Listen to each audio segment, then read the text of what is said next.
almal, ek is Janine Viljoen, ek is 20 jaar oud, ek kom van Potchefstroom af en ek is nou by die Solis vir Christus kamp. Hallo julle, ek is Natasha Nel, ek is van Oppenspruit af en ek geniet dit vrek baie hier by die Solis vir Christus kamp. Die Solis vir Christus kamp het ontstaan uit die Solis vir Christus kompetisie wat gedurende 2014 op Kyknet Musiek, Kyknet Enkie as ook Kruiskyk TV uitgesaai is.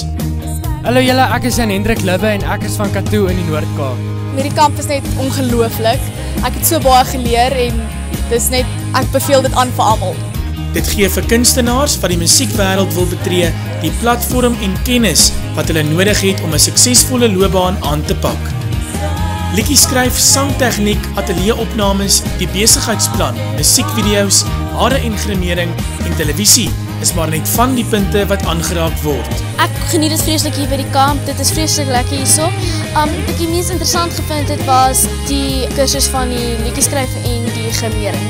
So 'n bietjie gepraat oor liedjies skryf, ons het 'n bietjie saam gesing, ek luister hoe hulle gesing het. Hulle het selfs 'n bietjie a cappella gesing. Dis 'n great ervaring. Ek is so bly ek kon deel daarvan wees. Ek sal verseker dit aanbeveel dat enigiemand wat moontlik kan volgende jaar deel word hiervan. Dit is verskriklik lekker en jy leer soveel, so kom asseblief. Om alles te kroon, ontvang elke kunstenaar by die kamp 'n gratis ateljeeopname en verskyn op die Solis vir Christus kampprogram wat op Kyknet Musiek uitgesaai word. Vir my was die lekkerste waar hulle ons geleer het hoe om te sing. So waarvoor wag jy?